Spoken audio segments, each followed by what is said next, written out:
And welcome to another edition of Thoughts of the Round Table with me, Matt Rebar. And me, Paul Laux.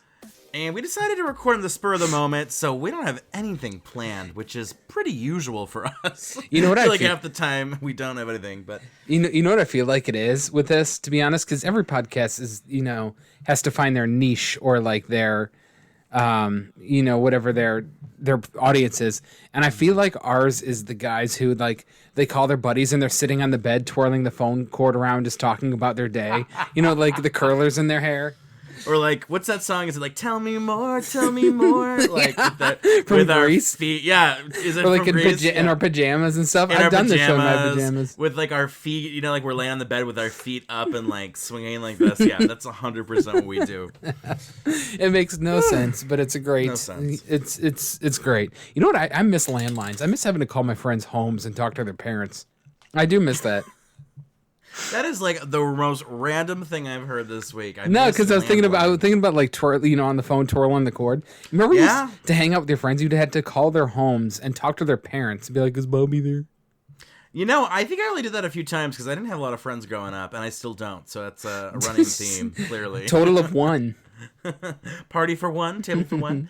No, yeah, anyway. my neighbor as a kid, I would have to call his house all the time, and I would anybody you'd have to call their homes and talk to their parents. It was so strange, so strange. But anyways, moving on to the more technology age, I got a kind of a funny anecdote for you. Give it to me. For some reason, I got a new stove. Long story short, I'll tell you how to get from A to Z. But I got a new stove, and it's like the most like first world thing I've ever seen in my life because it has Wi-Fi enabled, and I'm like, why the heck does this thing have Wi-Fi enabled? Apparently you can download, it's a Samsung, you can download this app where you can like check to see if it's on or like set your oven. It's like really cool, but it's honestly for like the OCD of, did I turn my stove off? It's fantastic. You just look at like, yep, it's off. But anyway, that's actually really good. That I like. Right. It's honestly amazing because you're like, okay, I didn't leave my stove on. But anyways, it got me in this kick of, it's like, man, I wish I had a smart home, but I don't feel like dealing with all the, because this isn't my forever home, so I don't feel like dealing with all the wiring and stuff. But I was like, it'd be kind of cool to get something that can control my garage door at least, because I have a detached garage, know if it's shut, or in the winter I can open it, I don't have to go and find the clicker. You can open it from your phone or whatever. And really, I found there's only one solution, and of course it's Amazon's, and it's called it's called MyQ or whatever. And my review of it is that if this is the AI we are worried about taking over the planet, we are in good hands. This thing is the dumbest app I have ever seen in my life, and it's done through Amazon. It'd be legit. Like, this is the thing where Amazon has this service now where if you let them, they will just go into your house or go into your garage and like put your packages in there. I saw that. Yeah. And so it's called MyQ. This is what they would use to do it. I was like, this thing doesn't even work half the time. Like, they are not getting the package in my house. This thing sucks, man. It is awful. When I saw my garage thing with Amazon, I was like, but like, I don't know. Like, I just worry about like, what if someone opens the garage and like, they steal something? And I'm worried about like, sounds so minuscule, but no, I mean you're more worried about a stranger peeking around your garage than leaving it open. Yeah, I mean, I don't love that. But no, this is the dumbest. It is terrible. Like, I thought, okay, and there's really no other solutions. I gotta go on Shark Tank and be like that guy. It's like, there's gotta be a better way, because there has to be, man. This app sucks. It doesn't work half the time. There's constantly errors. It's so bad. I'm like, Amazon, you go up to space, you come back, and all of your stuff sucks. What happened? You're gone in space for 10 minutes, and everything you own sucks. Yeah. What happened? So that's my rant. I'm not worried about AI taking over the planet, literally, at all. Also, I have another strange story that I found, and it's kind of related to science. I know I'm going on this weird kick, but I got really freaked out by this today. This episode's going to be called Paul Blinded Me with Science. Well, listen to this. I didn't know this, but scientists have been making what they call organoids, okay? And what they are is miniature versions of organs that they grow from stem cells. So they'll grow like a mini lung. They'll grow a mini spleen or stuff like that.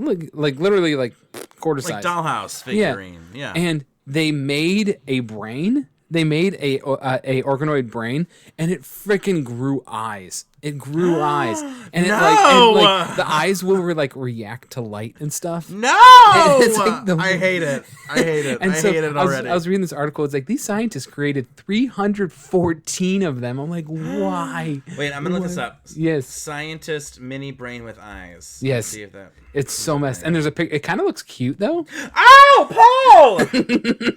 It looks like it looks like vanilla pudding with like 2 blueberries. It is not. Oh my god. Oh my god. It looks. I thank God this is a podcast medium. I feel like you guys, if you Google it, it's kind of scary. It's a little. It's like, did we go too far? Are we playing God? I think we're playing God in that one. That one. Oh my god. Yeah, I am definitely not. No thanks. No thanks.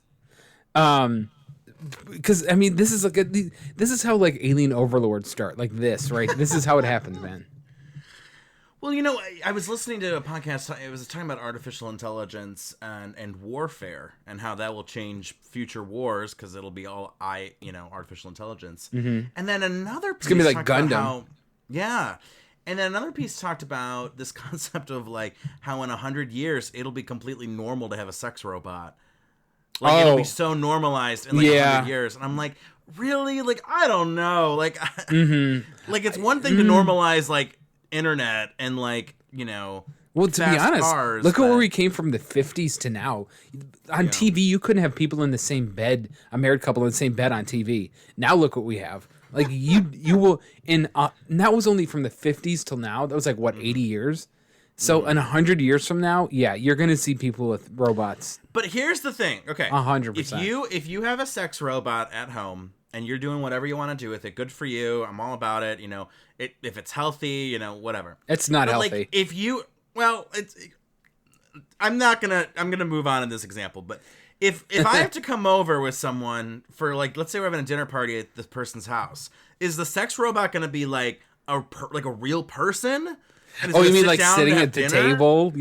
How advanced are we going to let these sex robots become? I don't know. Like, are they going to be like real, like kind of soulmate, real like person energy? Have you ever seen the show My Strange Addiction? Yes. You've ever seen the guy who dated his car? And he'd kiss the bumper. He'd make out with the front bumper. Do you remember that one? I don't know. I mean, the ones I remember are like, it's like I eat and it's like random stuff. It'll be like those plastic swords. I eat those little plastic swords. No, it's but like people that I think I don't know if they really have an addiction or if they just like made it up for the show. Because sometimes it's like really. My point is, how do you get addicted to that? But my point is, if some dude's making out with this Prius, there's definitely absolutely going to be a doll at a dinner table. 100%. But like, okay, if I come over to let's say some guy is messing around with this Prius and they're having a sexual relationship. Jesus Christ, I can't believe I'm saying this.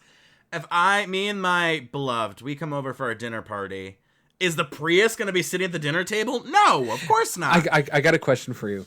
I need you, just envision the scenario, okay? Okay, I'm closing my eyes. Okay, you're on Tinder, you get a date, you find who you want to find, okay? You go over this, you go on a date or whatever. Beautiful date or whatever, everything's, clicking, it's just going, okay? You go back to his house, okay?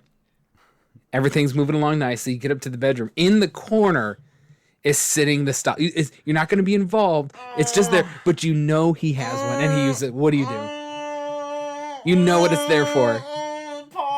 I'm not saying like you're not interacting with it at all. You're not doing anything. No, it's no, just I know. There. I know. What do you do? I don't want to because say you that's know like why that's there. That is a hard deal breaker. That is hard to. Do you bring it up right then? And be like, bro, what is this? Listen, you better be making $1 million. You better have like solved cancer. You better be like a philanthropist. You better like be fun to take out to like perfect for every situation. My mom approves. You gotta have everything. If you have a sex doll that you keep at home in the bedroom on like a chair in the corner of the room, you better be freaking perfect in every department. Like, no joke. Because I kid you not, like that is. It's like a ventriloquist dummy just sitting in the corner. Annabelle or what? What are those dolls? The Chucky. It's like you're trying to cuddle at night. You turn off the lights and its eyes are just. Oh my god! Wait, that would be a really good. Okay, I'm gonna trademark this right now. No one take it. Horror movie. This guy and girl fall for each other, whatever. But the guy has a sex doll that's artificial intelligence, who then wants to kill the new girlfriend. Wouldn't that be a Oh, good that movie? would be. That would be. Like, not, it wouldn't be like, Okay. the next Shawshank Redemption, but I mean, I think it would be okay, right? Okay. I'm going to write that down before I forget, because that's phenomenal. I'm gonna continue this scenario. Okay. Yes, okay, continue. This person is loaded, has cured cancer, millions and millions of dollars. Like you said, perfect in every situation. Your family loves them, but you have to involve the robot every once in a while. Oh my God, Paul. I don't know if I have it in me. Like I said, I don't know. I'm gonna say I don't know, because like I want to be open. I want to be accepting. I want to be like, whatever you want to do is whatever you want to do. Your bedroom, your rules. But like, because like at the end of the day, it's not like you're involving an actual human. So ethically, for people who are like, I don't want to have an open relationship, right? Mm-hmm. You're not bringing a third person. You're just bringing in I hate this a sex conversation robot. so much. So you wouldn't be cheating. So I honestly do. I would argue this. I think for couples who don't want to have open relationships but want excitement and a little bit of a twist, I think sex robots would be great for those couples, right? In terms of like, is that on my to-do list? No. Have you ever seen how much these things cost? Like, because there have been a couple My Strange Addiction episodes where they had one. I think it was like $7,000 to $10,000 for these things. Well, I mean, if we're talking about like the future where they're gonna be like full robots that are like, "Good morning, Jim. Shall we do it?" I couldn't stop this. I hate myself. We're gonna lose like 40 subscribers after today. I thought we were like on the ground, under the barn. And we got a shovel. Like, this is the worst thing. This is definitely an NSFW or whatever it is episode. At the end of the day, I am not judgmental. You do you, but I think I'm gonna need 100 years to get used to it. I don't know, man. This is the worst thing we've ever talked about, hands down. Well, speaking of ethics, my last week of classes for grad school started, and one of them is ethics. And that should be fun about now. Oh yeah. Well, you know me, when I'm like here I'm not here to mess around. So I don't know if you're familiar. What we talked. This was this week's case, and I'll run it by you real quick. See what you. Oh, think. Do you do like specific cases? Yeah. So this was this week's case. It was a documentary that was aired by 2020. So these are real. This is a real thing. Oh, yeah. Okay. So this documentary, it was aired by 2020. I mean, it's media ethics, right? So it's a lot to do with media. So 2020 aired a documentary about the Children of the Mountain. So they went into Kentucky, West Virginia, and the Appalachia, and kind of followed a few kids and their stories. Mm-hmm. And it was 34 minutes. It was with, oh my God, what's her name? Barbara Walters. No, but it's in that realm. I have my notes. I don't want to guess because I'm not gonna get there. Diane Sawyer. Okay. So it was with Diane Sawyer, and 34 minutes. And the biggest criticism was, did it do enough? Because it just followed these kids and it didn't really explain like the systematic cycle of poverty, especially in the Appalachia. They have a huge history of coal mining jobs that obviously have come to a they've slowed down over the years, etc. There's no investment in the community, just no one cares. And a lot of people, unfortunately, have drug addictions, unemployment. They live, paycheck to paycheck, etc. And let me be frank with you, Paul. Do you consider 2020 to be like groundbreaking, fantastic journalism? It definitely used to be like that before the age of streaming and stuff. Absolutely. It did. Okay, this was 2010. I don't think of 2020 as like I think Frontline and 60 Minutes. 60 Minutes more so, but 2020 more serious documentaries. You got to give its props though. 2020 had some legit things going on though, especially in the early 2000s. Well, what I'll say is I think 2020 does a good job with emotion. I think that they do stories on an emotional level. And so I think like a lot of people had these complaints, like, well, why aren't you talking about like the systematic poverty? Was that the ethical question? Yeah, just like this question of like, should they have did they do enough? Should they have done more? And I just don't think that that's 2020's place. And frankly, like they don't have much time to get in that. Truthfully, they had 34 minutes. What are you gonna do? And here's another thing too. I mean, like you and me, we're the kind of people that like we love to talk about like systematics and these heavy sociological political issues. But like the average viewer, they just want to get to like the emotion. They don't really care. They don't really want to know. But I don't know. That was kind of what I was debating this week. Was like, do journalists have like a mandate of like this concept of like they have to tell stories like this in the sense of like. Should they have spent more time explaining why these kids are poor instead of just kind of covering, the what, instead of asking the why, they kind of do like the what, A lot of it depends on the end goal of what you want the story to be. Mm-hmm. If that wasn't the end goal of the story, then that's not the end goal of the story. Well, that's the thing. If the angle of the story is about the children's of the Appalachia, then that's what they covered. You're asking it's not for poverty a in Whopper. Kentucky. I mean, yeah, you're asking for a Whopper and you're in line at McDonald's, right? I don't know. I'm with you, man. I feel like that's kind of creating a complaint from something that doesn't need to exist. Yeah. But like, okay, but like real scenario, you and me, I mean, do we have an ethical duty on this podcast duty. To be, duty. Do we have an ethical obligation to, like make every single podcast like about issues and like, be these like, cause I consider myself. We talk about that and how we don't want to do that. And we just talked about that. How we don't want every podcast to be so deep and heavy and stuff. Mm-hmm. So no. I mean, let's say we had like 3 million people listen to every episode, which you mean we don't? Spoiler alert, we do not. Let's say 3 million people tuned in. I mean, are we responsible for making much more content aimed at educating, informing, etc.? Because another thing I had an issue with was a lot of it depends. Yeah. But this is a podcast where we talk about farts and stuff. We're not exactly hard cutting sex robots news, but in a lot of more traditional news outlets, yeah, that is your burden. It is, and it is your responsibility. I think. Not us. No. I know, but it's tough because I don't think any journalist owes anyone anything. I think they do. I actually do, because that's the role. That's the responsibility of the role. To get out. Well, I think there's a difference between saying journalists should spread truth versus if journalists are, let's going to say, cover the Appalachia, they have to cover it from this standpoint. Well, yeah, that's not what I'm talking about, though.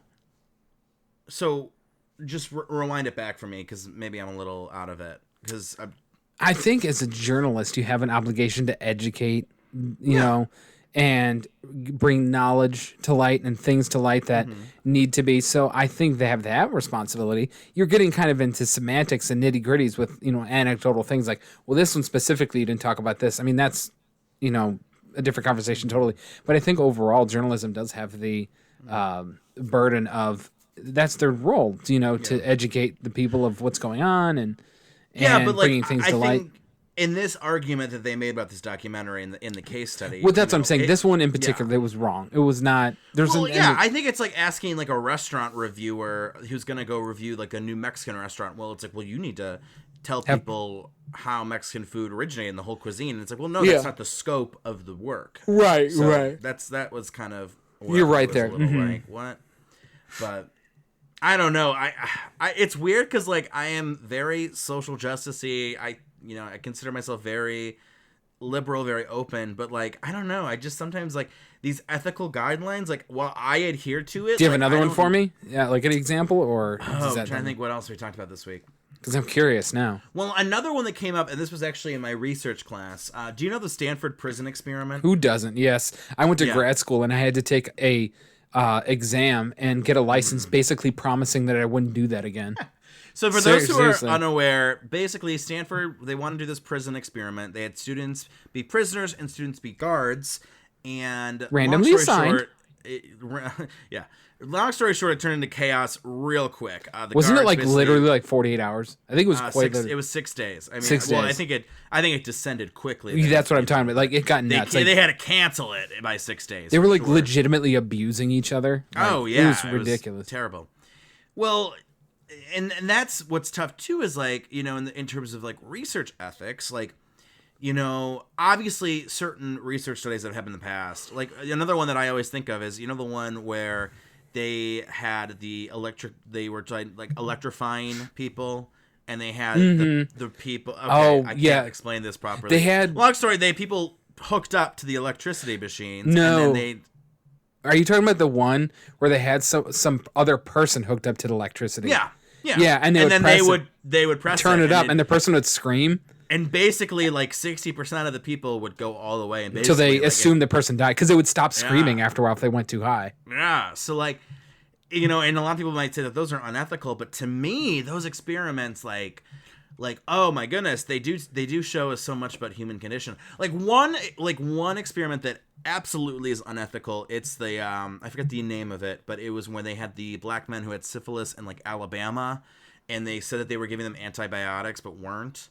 That is completely unethical. That's disgusting, and that's like completely. A lot of things like that have happened wrong. too. Honestly, You know what I mean? But is the Stanford prison experiment like? Ooh, I don't know. Like that one feels much more like.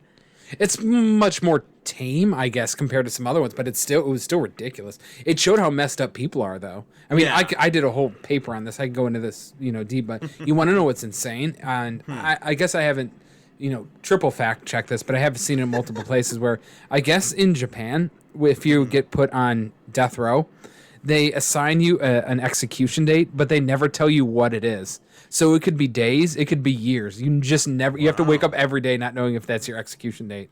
Isn't that the most awful? That's some really bad torture. Come on, Japan. Awful. Oh my They're god. like, you're gonna die. We know when, but we're not gonna tell you. Did you? I also was. This is my tangent. Here we go. But I saw this story of this guy. He was on death row and he was getting transported to his execution, and the transport van crashed, and he died in the accident. But they revived him, and so he went to the court and says, "Hey, I died. I served my punishment." And so it was like years of them going back and forth because technically he died in the car crash and that was his punishment. And so eventually they just gave him life in prison. He lost. Wow. But I was like, I think a lawyer could actually push that one through if they really, really tried. But apparently not. That's a smart try. That's for sure. All right, that's all I got. Well, in My 20 tangents are over minutes for we that. covered ethics, sex dolls, and Garage doors. garage doors. What is this podcast? I mean, I telling listen. you, man. I don't know every podcast that's out there on Apple Podcasts or Spotify, but I would like to nominate us for like what the hell is happening. That's definitely the podcast award we deserve.